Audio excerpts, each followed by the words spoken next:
Bon, et si on parlait un peu de la pression? Ah oui, parce que dans le monde professionnel, la pression, elle est quand même très très présente. Je sais, j'ai le soleil en plein dans la figure, mais c'est pas grave. J'avais envie de prendre l'air pour vous parler un peu de ce point qui me semble bah, incontournable dans les sujets du monde du travail. Si vous êtes salarié, vous subissez probablement la pression de votre responsable, chef d'équipe, N+1, directeur, gérant. Si vous êtes entrepreneur, entrepreneuse, vous subissez probablement la pression du quotidien, des responsabilités et des finances.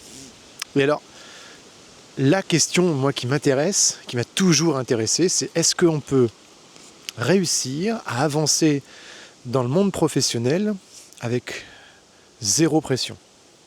Ou en tout cas avec le moins de pression possible. Et qu'est-ce que ça ferait? Je vous en parle maintenant parce que ça fait maintenant 2-3 mois que je suis de nouveau dans une courbe montante sur les business que je gère au quotidien et avec relativement pas de pression au quotidien. C'est-à-dire que je suis à un stade où j'ai une équipe au top, où j'ai des clients au top, où j'ai un mois d'avance de projet, même des fois 2 mois. Et donc, je suis en train de m'habituer à une routine qui n'a pas toujours été celle-ci. Une routine où les choses vont bien, une routine où j'ai le temps de faire les choses bien.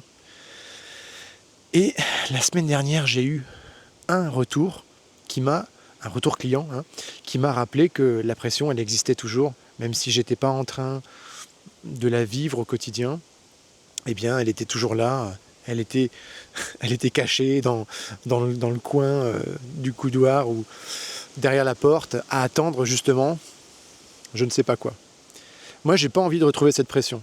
J'ai envie de continuer sur cette voie de sérénité. J'ai envie de profiter de ma vie professionnelle comme ça, en fait, tout le temps. Donc, j'œuvre beaucoup à faire en sorte que ça reste le cas. C'est-à-dire qu'au moindre pépin qui s'installe, hop, comment est-ce qu'on fait pour le corriger, pour y pallier? Alors, il y a beaucoup d'entreprises dans lesquelles on fonctionne comme ça avec la pression. Les équipes sont pilotées par la pression et donc aussi par la peur de l'échec, par la peur de se faire engueuler par son supérieur, de perdre son travail, de ne pas avoir son augmentation. Et donc nous, au sein du groupe Tertium, ça fait des années qu'on œuvre à essayer de fonctionner sans cette pression. C'est très compliqué. Je comprends très bien les entreprises, les dirigeants qui décident de fonctionner comme ça parce que c'est une solution de facilité. Dire non, faire en sorte que les gens suivent les règles, pas trop se poser de questions. Je ne vais pas vous dire que c'est la simplicité absolue, mais en tout cas, c'est plus simple que d'essayer de rendre les gens compréhensifs, responsables à certains niveaux et de créer une intelligence collective. Mais quand on arrive à faire ça, et actuellement, c'est ce que je vis au quotidien, je peux vous dire que c'est un peu un but très recherché, c'est une aisance, c'est juste génial. C'est topissime.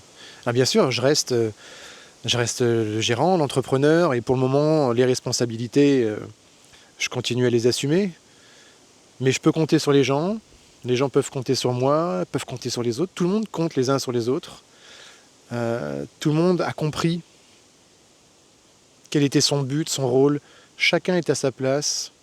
C'est assez bizarre à décrire, cette situation de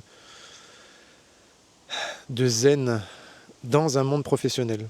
Alors en plus, pendant que je fais cette vidéo, le contexte économique est très compliqué. Dans mon secteur, c'est aussi théoriquement compliqué. Moi, je sors de quasiment un an où c'était très compliqué. Et maintenant où c'est censé être compliqué, et ben pour moi, ça ne l'est pas trop. J'ai du travail, j'ai de quoi faire. Et j'explique pas l'intégralité de cette situation. Et pourtant, j'ai besoin parce que je veux la garder. Je fais partie de ceux qui, je ne sais pas si on est rare ou pas, qui ne veulent pas de cette pression au quotidien. Ceux qui veulent une intelligence collective. J'ai des clients à qui j'ai déjà expliqué que ça ne servait à rien s'ils n'étaient pas contents d'une prestation, de nous appeler pour nous engueuler.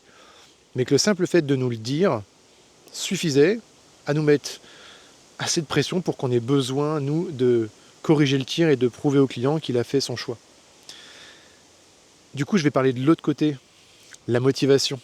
Quand on a des personnes qui viennent vous dire vous avez fait du bon travail, on est content. Quand on a des personnes qui sont investies, qui prennent le temps aussi avec nous, qui nous accompagnent sur leurs propres projets, c'est comme tout, on a juste envie d'avancer avec eux, de performer. Et on a de plus en plus de clients comme ça, de clients qui nous chouchoutent. Ouais, c'est bizarre, hein, c'est le monde à l'envers. En général, c'est les prestataires qui prennent soin de leurs clients. Là, c'est nos clients qui prennent soin de nous en tant que prestataires. Du coup, on se défonce, on se déchire, on veut tout donner pour eux parce qu'on adore cette relation professionnelle qu'on a. Ça veut dire quoi? Ça veut dire que choisir ses clients à la base, ça fait déjà un sacré changement. Hein. Choisir ses clients, on dit que c'est un luxe, mais en fait, au début, quand on débute, on ne choisit pas trop ses clients, on prend un peu tout ce qu'on peut parce qu'on a besoin de faire de l'argent. Mais tout ça, ça aura un impact plus tard sur les relations longue durée, sur les clients qui vous amènent continuellement du travail, sur les clients qui se transforment en revendeurs, qui vous amènent du travail de bouche à oreille. Et en plus, plus vous affinez cette clientèle, plus vous travaillez avec des gens qui sont sur les mêmes valeurs. Donc vous élargissez ce périmètre de zénitude absolue. Donc on en arrive à la conclusion de cette vidéo parce que le temps passe, il y a beaucoup de vent, j'espère qu'on n'entend pas, mais il fait encore assez beau aujourd'hui. On peut fonctionner dans le monde professionnel avec peu ou presque pas de pression. Il y en a toujours un peu, mais c'est possible. C'est plus long, c'est plus compliqué. Ça nécessite de mettre de la transparence au sein de l'entreprise. J'ai déjà fait une vidéo sur ce sujet. Ça nécessite d'être patient, compréhensif, à l'écoute, mais c'est possible. Et ça, il faut vous en rappeler. Lorsque les choses ne vont pas bien, on a juste à se poser les questions de pourquoi, comment est-ce qu'on trouve des solutions, et on avance. Voilà. Sur ce, merci de m'avoir regardé. Je vous dis à la prochaine, et je vous dis surtout à plus.